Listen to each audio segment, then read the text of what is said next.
Kinison was killed in a car wreck Friday night. The ironies were immense. The former preacher dying in the desert, the former drug and alcohol abuser killed by a suspected drunk driver. Sam Kinison had beaten his demons, and he spoke of them in an interview in Las Vegas, the place where he was married just last week. If I was going to put an epitaph, I think it would have to say, never assume. That's basically been my law in life. And it isn't the it's out of you and me joke. It's just never assume. You never know. You can never count on life. You can never count on love. You can't count on success. There's just no guarantee, so. It's day to day now? Take it day to day and enjoy it and be as nice as you can to the people you want to be as nice to, and be as vicious as you can to the people that have it coming, you know.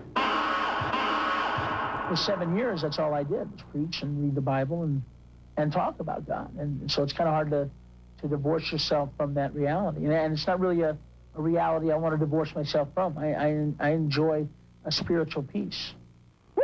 I've done it, brother. I've done it. I've screamed at God at the top of my lungs because that's how much I believe in him.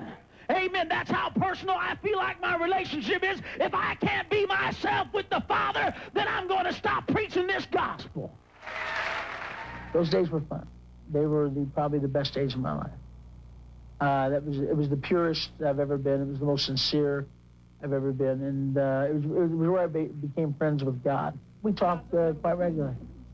And I think anybody can have a relationship with God. And I think that upsets a lot of churches, I'm sure. That's why I guess I had such a strong resentment towards people like Jim Bakker and Oral Roberts and people that have manipulated people's belief in God into million-dollar corporations and tax write-offs and colleges and hospitals and amusement parks. And do you think you could ever be able to preach again? Do you think there's anything left inside you that has any good to it, that could shine a light into somebody's lost way? Do you think if you had to, if your soul was riding on the line and you had to... It's not a naive life now. You know, I mean, I've went through a lot of family death. I went through a lot of mental torment and pressure, life pressures like divorce and broken marriages. And, you know, I went through a lot of things that I hadn't been involved with back then that would, you know, I mean, that's kept me from being naive. So it's a starker reality now than it was.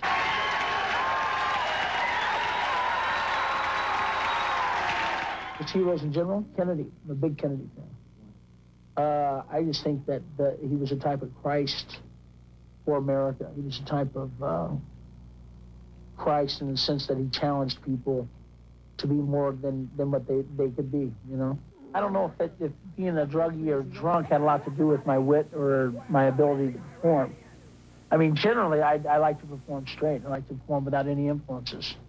Because it's like a gunfight. Anything that dulls your mind or slows your mind down, slows your wit down. So, you know, what would happen like when we came here, which Vegas was like one of the tough parts, is because it's such a party town. And everyone would make this vow. I was working with the Outlaws of Comedy then. We'd make this vow. Nobody's going to have a drink. We're not going to do nothing. We're going to do these shows straight. And we would do the first night straight, which was great. But then we would party after the shows. We'd have drinks after the shows. And the next thing you know is that it's the next day. And sometimes the party was still going on. It was like, uh-oh, now we have to go out and do the party. Or now we have to go out and do the show. I'm still under the influence of some of this stuff. My brother passed away, committed suicide in May 2 years ago.